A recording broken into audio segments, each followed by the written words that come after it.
A marshal reached the gallows in time. The placard on her chest read, "Cattle Thief." The rope was already knotted.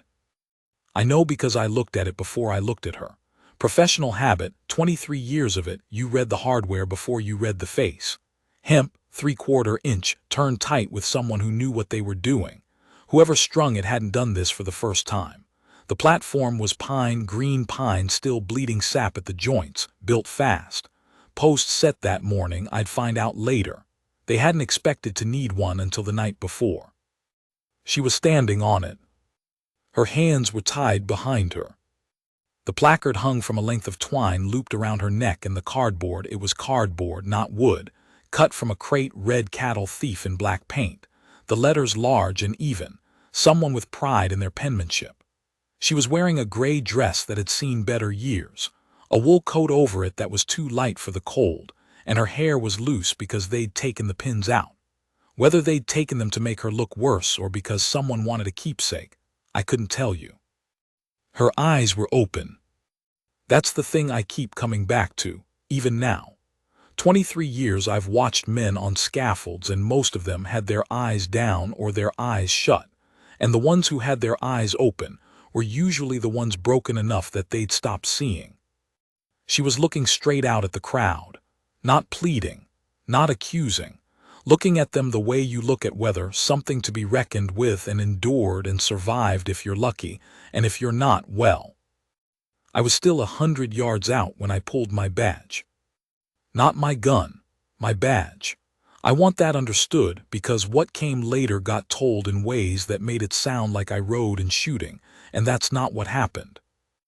I rode in slow, walking my horse, which is harder than it sounds when everything in you is telling you to run, and I held the badge up where the crowd could see it, and I said, loud enough to carry, that this proceeding was halted by order of the territorial marshal's office, and that anyone who moved forward with it would be facing federal charges of unlawful execution by the time the sun went down. The man on the platform had a hood in his hands. He looked at me. He looked at the men standing at the base of the scaffold. He looked back at me. His name was Culver Thresh. I'd find that out too later, and he was a ranch foreman, not a hangman, and there was a difference between those two things that was about to become very important to him personally. He set the hood down. That was 6 years ago. 7 come November. I don't tell this story much. My deputy knows pieces of it, my sister knows a version of it that I cleaned up some, and the woman herself, Clara knows all of it because it happened to her and you can't take that back. But I haven't sat down and laid it all out start to finish. Not once.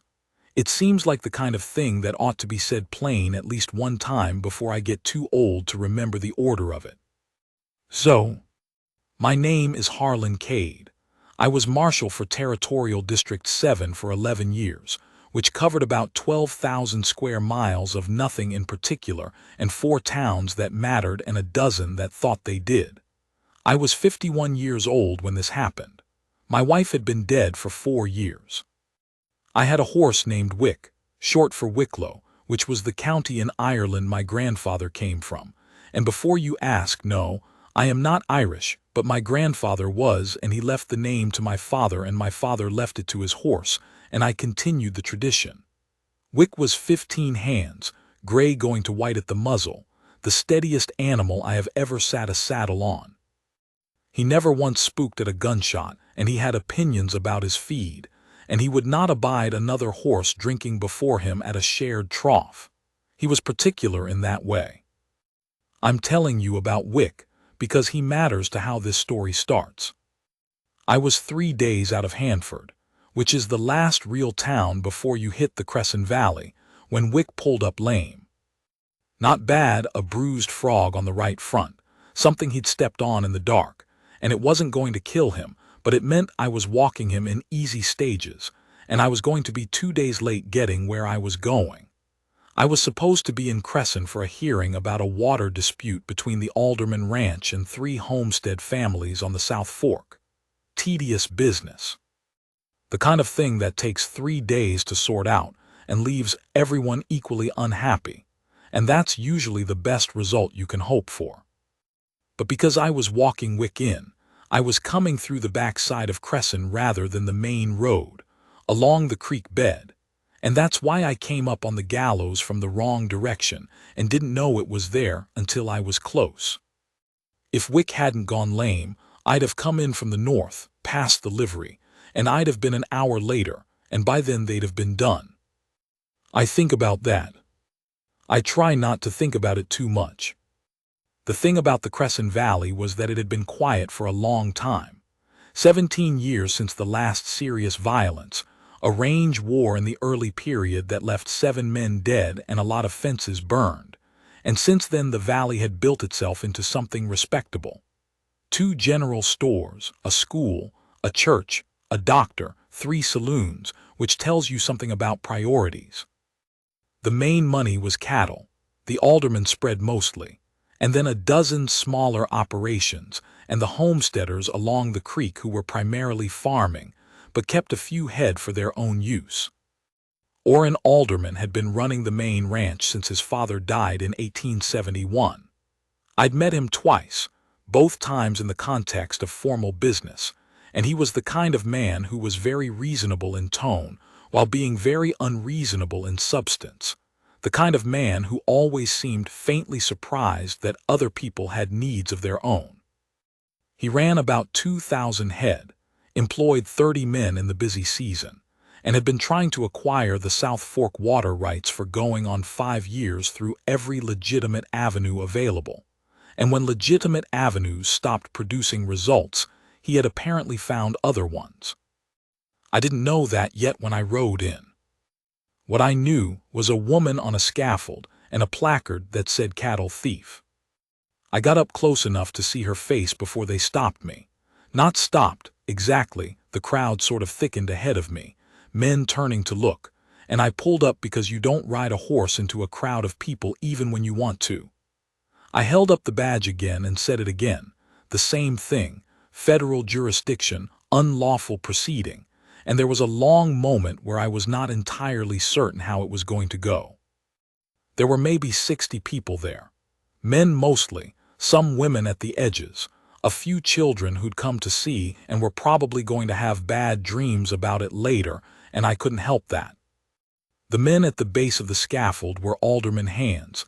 I'd find out 6 of them, and there were another 8 or 10 scattered through the crowd who were with them, and the rest were townspeople who had shown up because a hanging is a spectacle, and people are what they are. The man who came forward to talk to me was not Culver Thresh.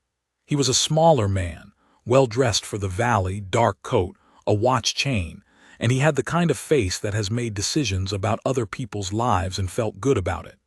He introduced himself as Warren Pell.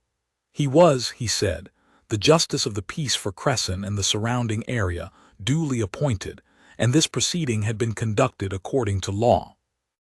I asked him what law that was. He said the woman had been tried and convicted by a citizen's court for theft of cattle belonging to the Alderman Ranch, specifically 11 head of Hereford steers missing from the south pasture, and the sentence had been duly imposed, and the proceeding was lawful under territorial provision for self-governance in rural areas beyond the reach of federal authority. I said that was an interesting interpretation of territorial provision, and I'd be curious to see the paperwork. He said the paperwork was in his office. I said we'd go look at it together after I got the woman down off that platform. There was a long pause. Around us the crowd was very still. Not silent, there was shuffling, a cough, a child saying something to its mother in a whisper, but the large sound of it had stopped, the way a crowd goes quiet when it's waiting to see which way something is going to break. Pell looked at me. He looked at the badge. He looked past me, which I took note of, and I did not turn around to see what he was looking at because you don't take your eyes off the man you're talking to in a situation like that. He looked back at me. He said, "All right." Just that, all right, and he stepped aside. I dismounted and led Wick through the crowd and people moved for us, and I went up the 3 steps to the platform, and I took out my knife, and I cut the rope from the overhead beam, coiled it, and handed it to Culver Thresh. who was still standing there holding the hood and looking at me with an expression I can only describe as the expression of a man who has been found doing something he knows he shouldn't have been doing, and is trying to decide how bad that's going to be for him. I told him to take the placard off her neck and untie her hands. He did. I stood and watched him do it, and when her hands came free, she brought them around in front of her and she looked at her wrists, which were raw, and she flexed her fingers once, twice, and she looked up at me. She had gray eyes. I wouldn't have said that was notable except they were the particular color of sky just before rain, not stormy. Just that flat, even light before the clouds get serious, and she had dark circles under them from not sleeping, and her jaw was set like someone had poured iron into it. She said, "You're the Marshal." I said I was. She said, "Took you long enough." I almost laughed. In 23 years of this work, that's not a thing I would have predicted could happen in that moment on that platform, me almost laughing, but there it was. I said I'd been delayed. I asked if she could walk. She said she could. She looked at the crowd, at all of them, and she didn't say anything to them, didn't make a face or gesture, just looked, cataloging, and then she looked back at me. She said, "Then let's go." We went. Her name was Clara Birch, widow.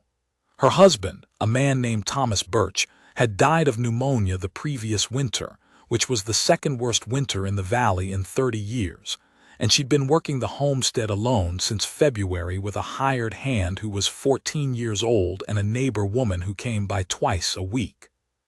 She had 40 acres on the South Fork, a house that was tight enough to keep the weather out if you stayed after the caulking every fall, a kitchen garden, 12 head of her own cattle, and a water right that had been registered with the Territorial Land Office in 1879. That water right was the thing. I didn't know that yet.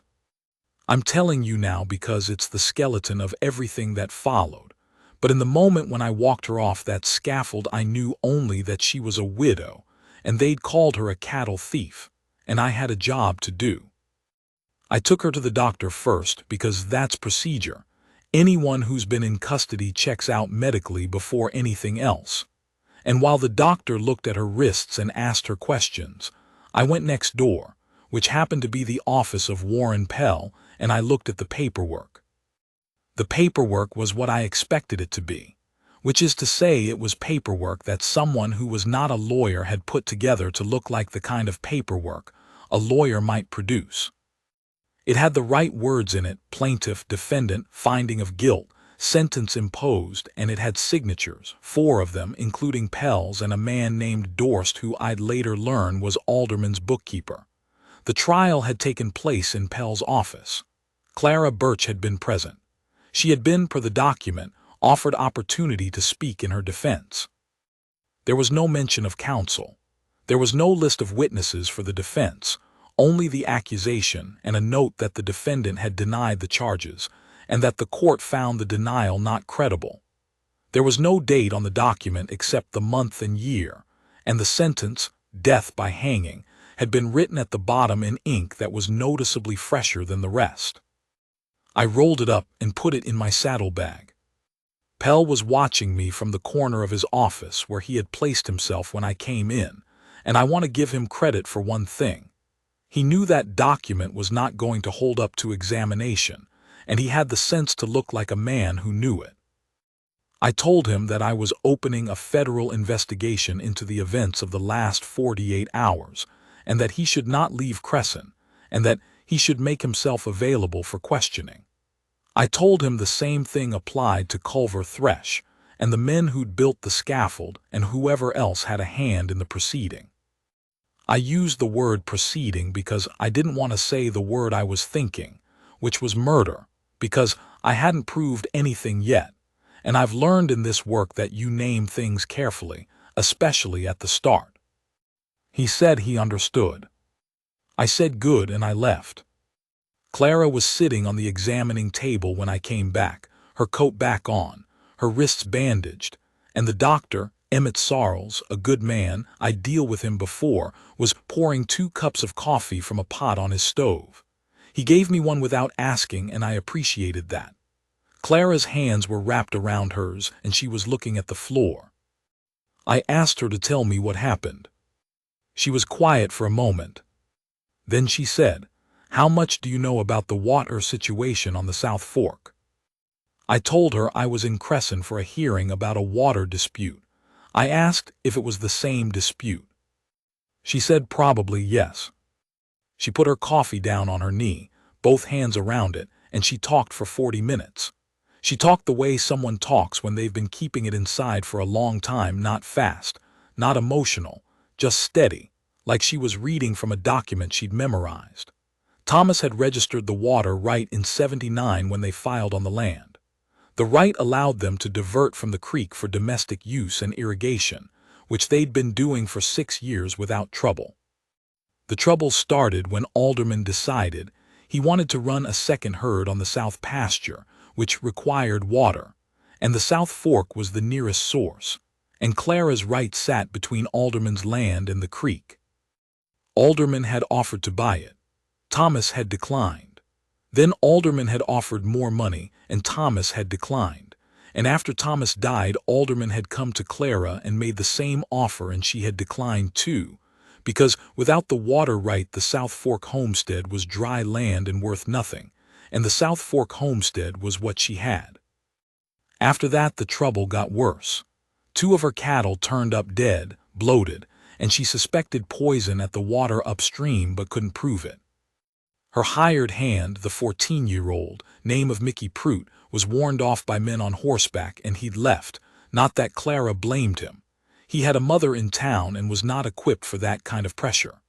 Her neighbor, a woman named Edna Garrow, had been told that her own husband's claim to his land might get complicated if she kept going to help Clara. So Edna had stopped coming, and Clara was alone out there. She had sent 2 letters to the territorial office. The first one was the water dispute filing that had brought me here, eventually. The second was about the cattle and the warnings, and she never knew if it arrived.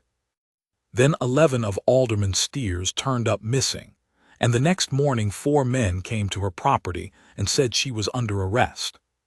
She'd asked for what authority. They'd said Warren Pell's authority, and she'd said that wasn't good enough, and they'd said they weren't asking. She'd been in custody in Pell's office for 2 days. On the second day, they'd told her she'd been found guilty and sentenced. That night, they'd built the scaffold. That morning, they'd walked her to it. When she was done talking, the room was quiet. The doctor refilled her coffee without being asked, which told me something about him. I asked her if she thought she was going to die this morning. She looked at me. She said I thought it was possible. I asked what she'd been thinking about when she was up on that platform. She said, "My cattle, there's no one to feed them." That right there. That's what I mean when I say she was a particular kind of woman. Not because she was hard or because she didn't feel things, but because she kept her mind on what was in front of her, what needed doing, and there's a kind of courage in that doesn't announce itself. I told her the cattle would be seen too, and that she should eat something and rest, and that I was going to be here a few days, and she should not leave Crescent until we'd sorted this out. I told her she was not under suspicion of any crime, that the Alderman cattle were his problem to locate, and that what had happened here this morning was something I intended to see addressed.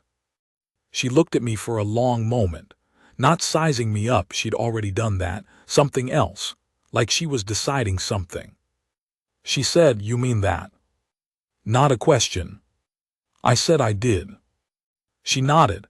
She drank her coffee. She said thank you, and it was the way you say thank you when you mean it, but you've learned not to count on things, when gratitude and hope have been the same thing for long enough that you hold both of them carefully. I went to work. The next 4 days were the kind of work I do not miss. I am not a man who loves paperwork. I want to put that plainly. I became a marshal because I am good in a physical situation, because I think clearly when things go wrong fast, because I can read a crowd and read a man and read the weather of a standoff with some reliability. The part where you sit in rooms and write things down and talk to lawyers, I am adequate at that. I do it because it needs doing, but adequate is the honest word. In those 4 days, I wrote 11 depositions, which is 11 times I sat across a table from a person and asked them questions and wrote down what they said and had them sign it. I sent a wire to the territorial office in Hanford and received back a wire telling me I had full authority to act and that additional resources would be available if requested. I sent another wire to the Federal Land Records Office asking for confirmation of Clara Birch's registered water right.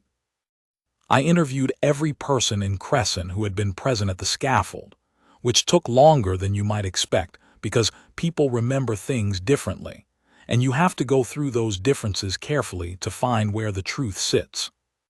I found the 11 steers on the 3rd day. They were not on Clara Birch's property. They were in a wash 3 miles east of her land, which is 3 miles in the wrong direction from the Alderman South pasture, which is to say they were nowhere near where they would need to be if she'd taken them. They were alive, a little thin, not mistreated. They'd been run into the wash and the entrance had been blocked with brush and they'd been left there. I found them because I rode the country and asked questions of the people who lived in it, which is the other thing I am good at besides handling situations that go wrong fast. People who live in a piece of country know it. They see things. They don't always come forward, because coming forward takes a kind of courage that not everyone has, especially when the person they'd be coming forward against is the biggest employer in the valley. But if you ask the right people the right questions at the right time, things come loose. The man who told me about the wash was named Eli Garrow, who was Edna's husband, the same Edna who'd been warned not to visit Clara. He told me about the wash after I'd been sitting with him for an hour talking about nothing much in particular, the way you sometimes have to do, sitting on his porch in the cold, and he told me not because I'd threatened him or tricked him, but because he was a decent man who had watched his wife cry for 3 days, and who did not feel good about the morning of the scaffold, and who needed someone he could trust to tell it to. I told him I was obliged, and I meant it. I brought 2 of the alderman hands back with me to retrieve the cattle, which was their job, and I made sure both of them understood clearly that I knew they'd been on that platform, and that their cooperation now was something I would note, and that their non-cooperation going forward was also something I would note. They were young men. They were not bad young men. They were men who'd done what their foreman told them to do without asking enough questions, which is a failure but not the same kind of failure as being the man who gave the orders. On the 4th day, I rode out to the Alderman Ranch. An alderman's house was the kind of house that tells you exactly what a man thinks of himself. 2 stories, wide porch, stone foundation, glass windows with actual curtains, a parlor you could hold a church meeting in. He'd built it in stages over 15 years and it showed. The first section was practical and the later additions were for impression, and the result was a house that was genuinely good but that worked too hard at it. Alderman was waiting for me in the parlor. He'd known I was coming. You can't spend 4 days in a small valley without the largest landowner in it knowing your schedule. And he was sitting in a good chair with a cup of tea, and the look of a man who has decided to be reasonable and is hoping that will be sufficient. He was maybe 60, broad, not fat, the kind of man who had worked hard physically for the first 20 years of his life and then learned to have other men work hard for him, and had been in that second mode long enough that he'd forgotten what the first felt like. Good suit, good boots, the watch chain again, same kind as Pell's, and I noted that but didn't mention it. He offered me tea, I took it. He said he was glad the woman had not been harmed, and that the whole thing had gotten out of hand, and that Thresh had acted on his own initiative, and he took responsibility as the man's employer, but he had not ordered what happened. I drank some tea and let that sit in the air a while. I told him that Thresh's sworn statement said different. That Thresh had been given specific instruction to resolve the cattle situation permanently, and had understood permanent to mean what it meant. That Pell's statement, which I'd taken first, was interesting because Pell had tried to protect himself by being precise about what he'd been asked to do and what he hadn't, and in being precise had given me more than he'd intended. Alderman's cup was on his knee, and he did not move it. That's a thing about a man like that. He's learned to hold himself still when he wants to not hold himself still.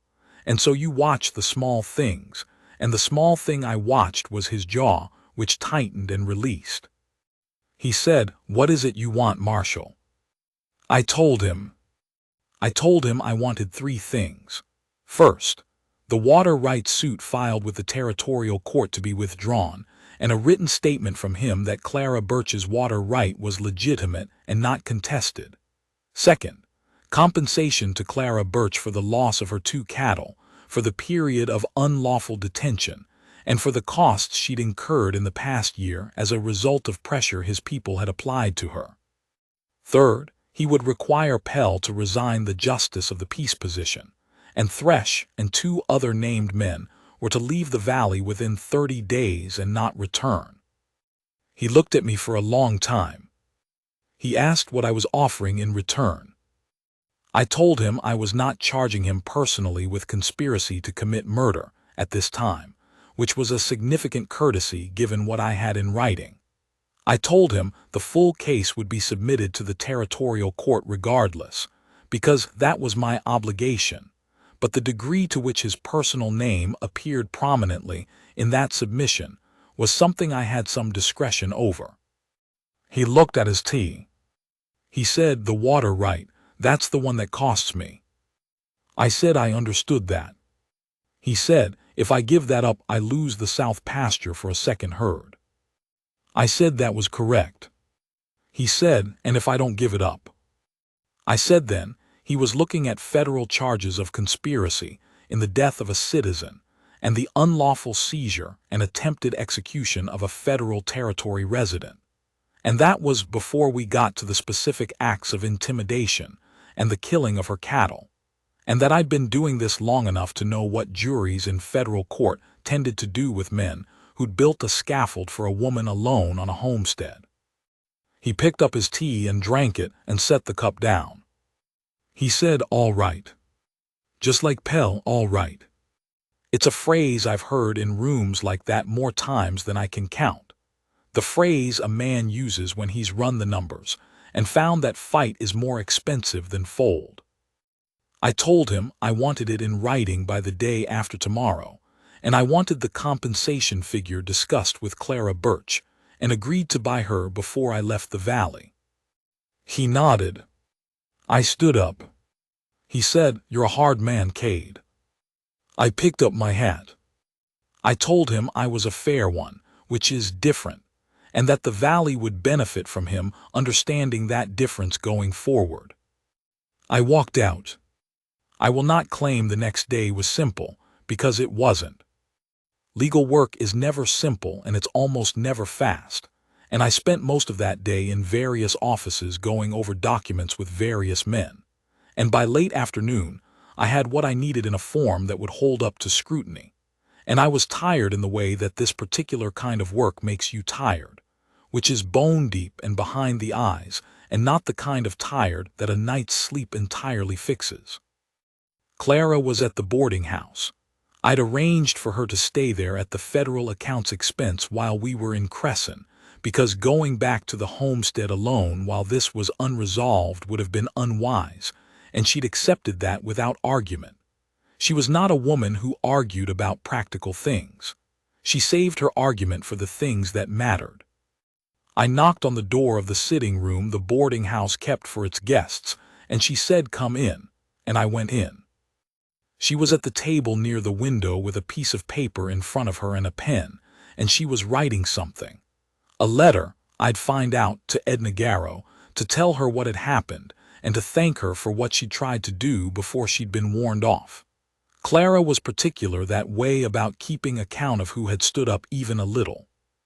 I sat down across the table, and I laid out what I had, and I walked her through it.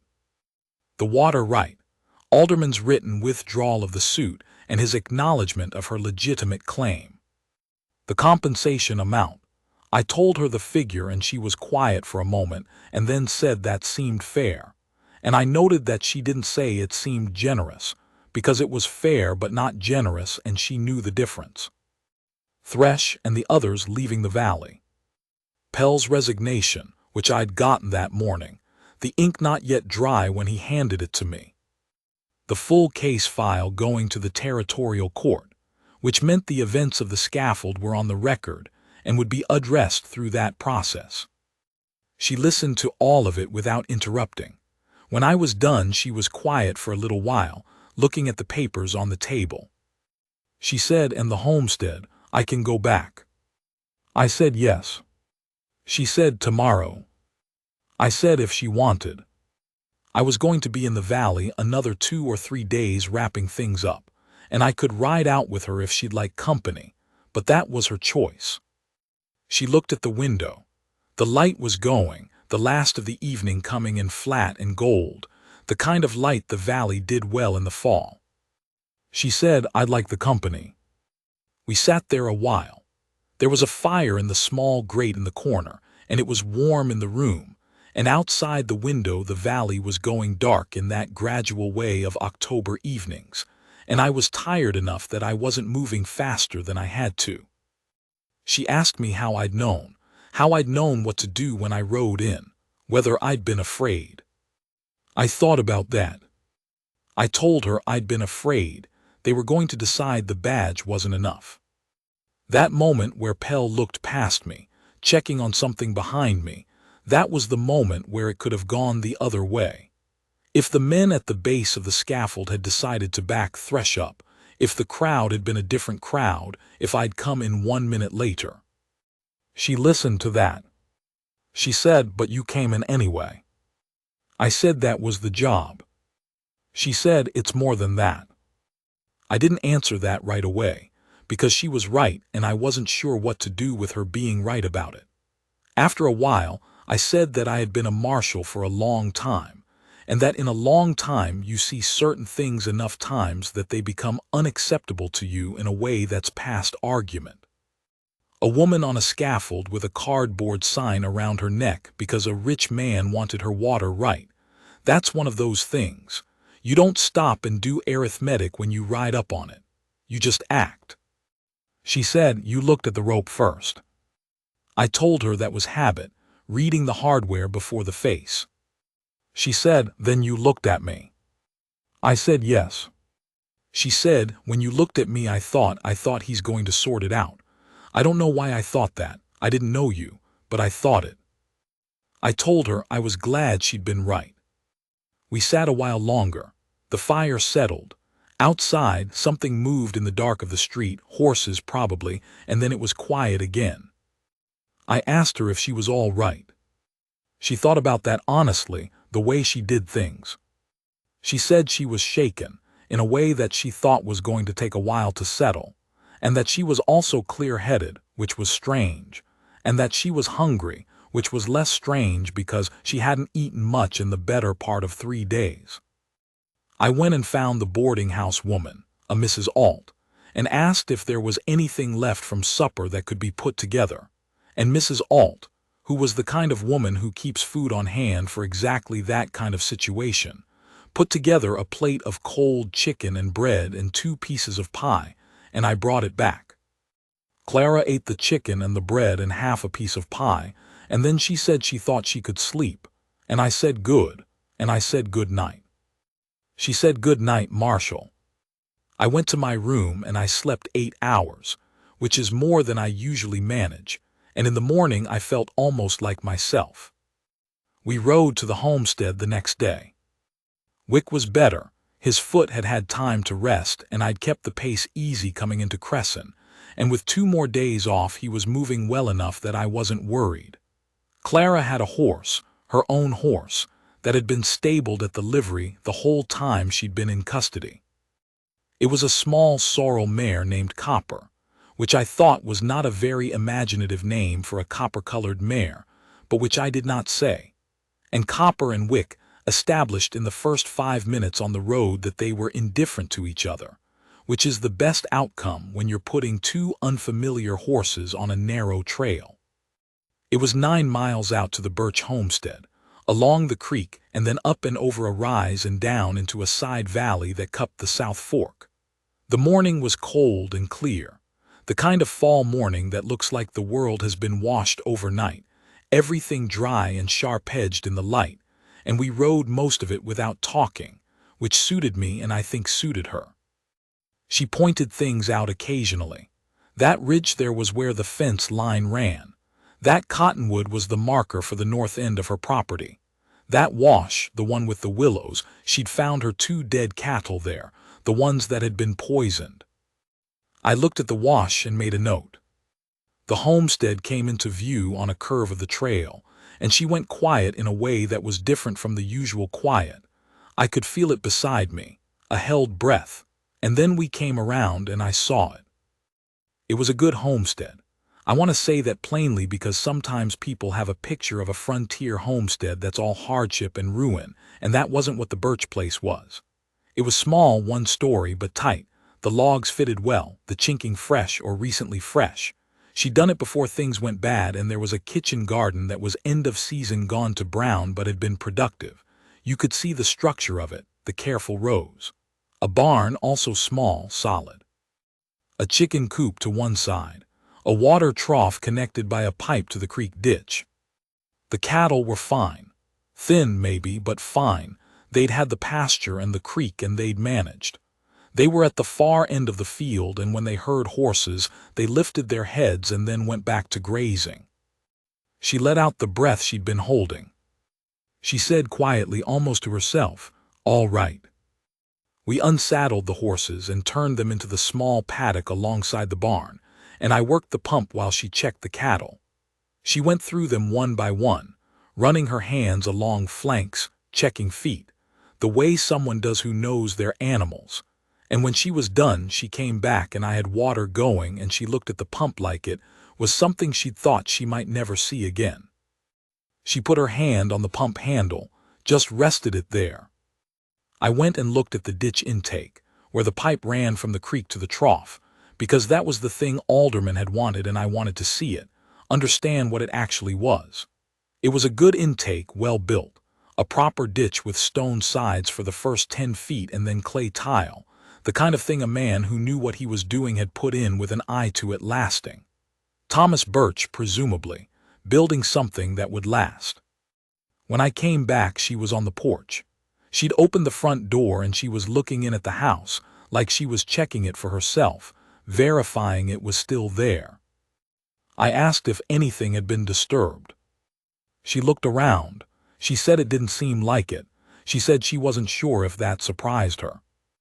I told her I thought they'd been confident enough in the scaffold that they hadn't thought about what came after. She said that was probably right. She went inside and I heard her moving around in there, the sound of a door, a window latch, a stove grate, and I sat on the porch step and let her have that. Let her re-inhabit the place without someone watching.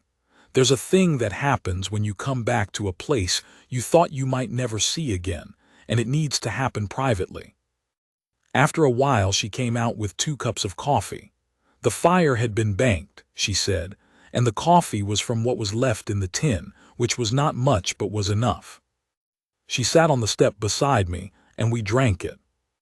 The morning was warming slightly, the light coming over the ridge to the east and hitting the pasture, and the cattle were moving in it, and the creek was making its sound, and it smelled like cold grass and wood smoke, and the particular smell of fall in that high country, clean and a little sharp. She said Thomas built that intake. I said I'd figured it was him.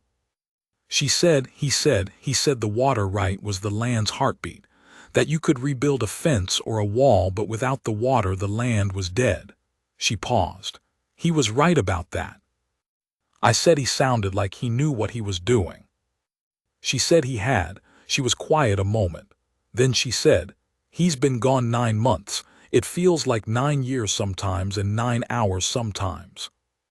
I knew what she meant. Not because I was going to say so. I didn't say so, but I knew. We finished the coffee. The cups were mismatched, one tin, one ceramic with a chip on the rim, and I had the chipped one.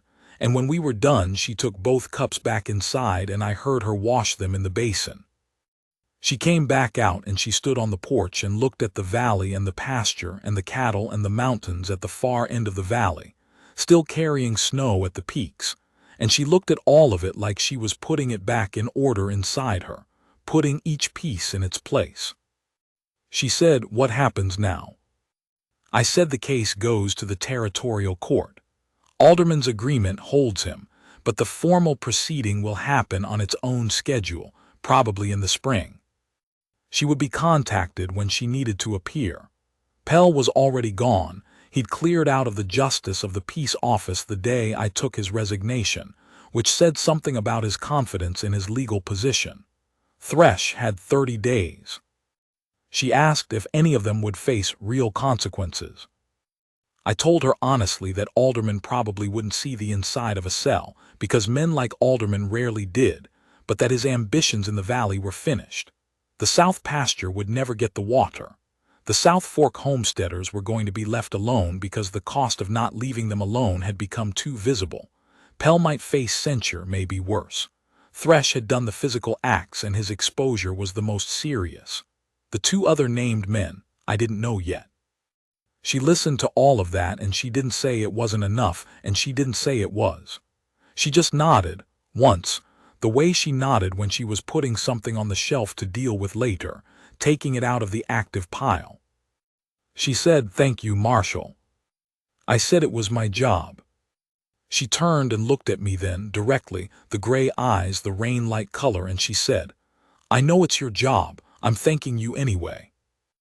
There was something in the way she said it that was, I want to get this right. It wasn't gratitude exactly, or it wasn't only gratitude. It was the way you thank someone when you also see them. When you've watched a person do a thing, not just the result of it, but the doing of it, the decision inside it, and you want them to know you saw it. She'd watched me walk up to that platform and cut that rope and then sit down in offices for 4 days and do the slow, hard work of making it right. And she was thanking me for the whole of it, not just the dramatic part. I am 57 years old. I have been a marshal for 23 years. I have been alone for 4 of those years, which is long enough to forget certain things and not long enough to stop noticing their absence.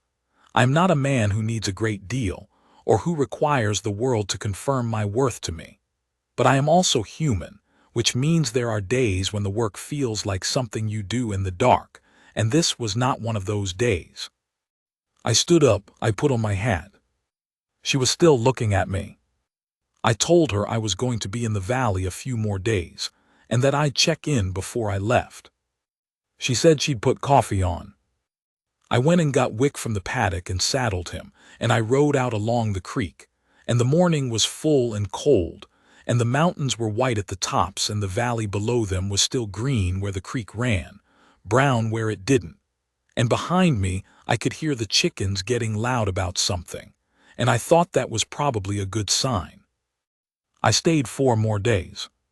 3 of them were work, the wires, the depositions, the filing of the full case report to the territorial court, a second ride out to confirm the location of the wash where the cattle had been hidden, a conversation with Eli Garrow that I put in writing because I thought it might matter later. The 4th day I woke up and there was nothing on the list, and I realized I had been finding things to add to the list, which is a thing I am not in the habit of doing. I rode out to the homestead. She was in the kitchen garden.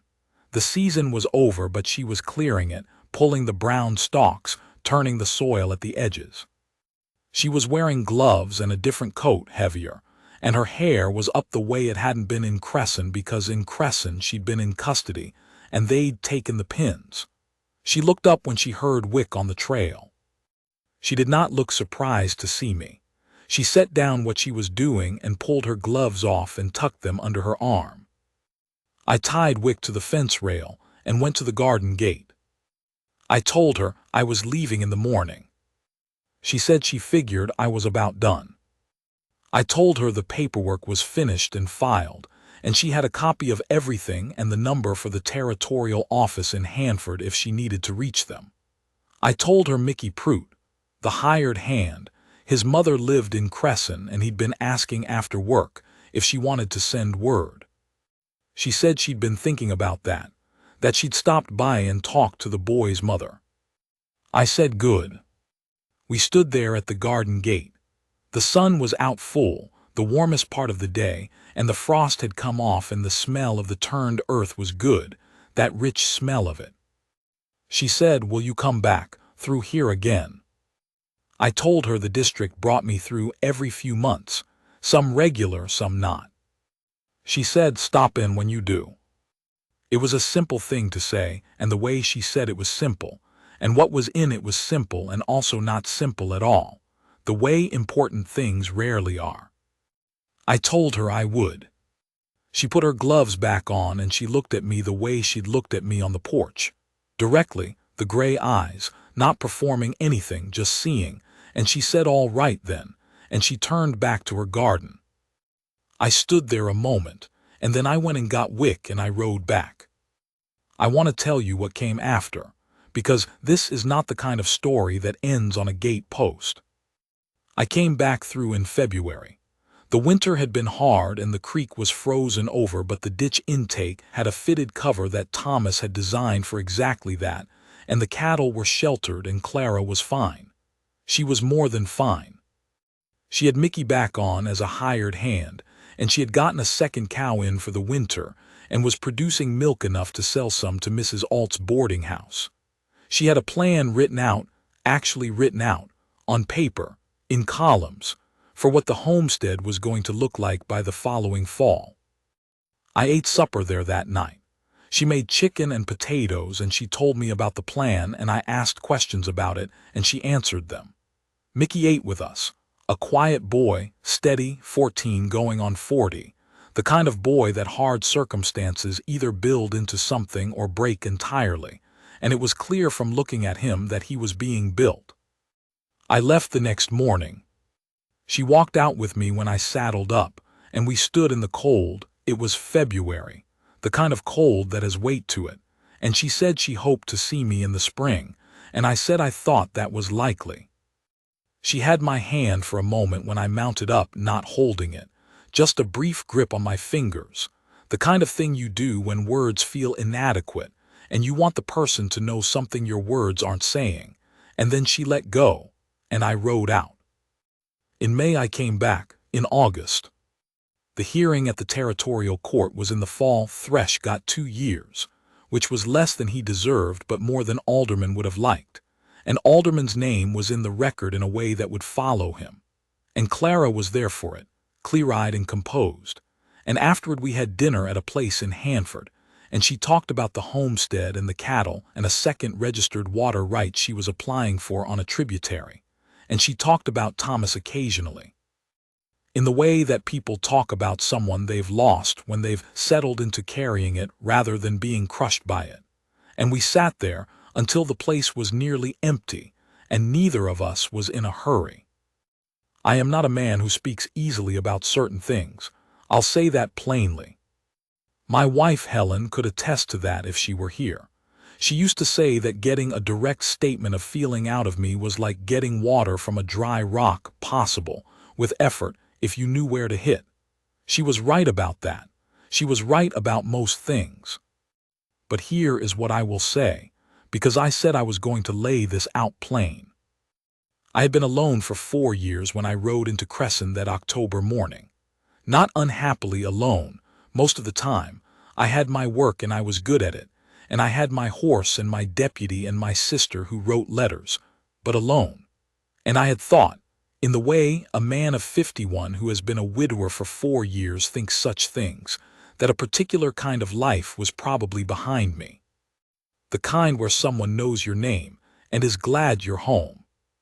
Clara Birch is not a woman who makes things easy. She is opinionated and direct, and she has been managing her own affairs for long enough that she doesn't particularly want someone managing them for her, which I respect and also occasionally find challenging. She has no patience for men who talk too much or think too little. She keeps her accounts in a book and reviews them weekly, and she is better at arithmetic than I am, which I have made peace with.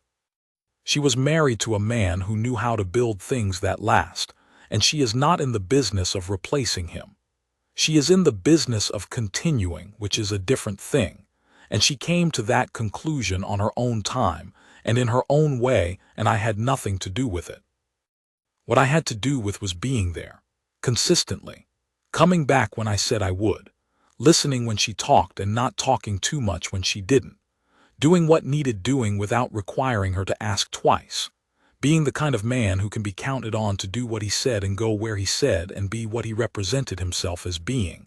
And if that sounds like a low bar, let me tell you it is not a low bar in the world as I have found it. We married in the spring of the second year.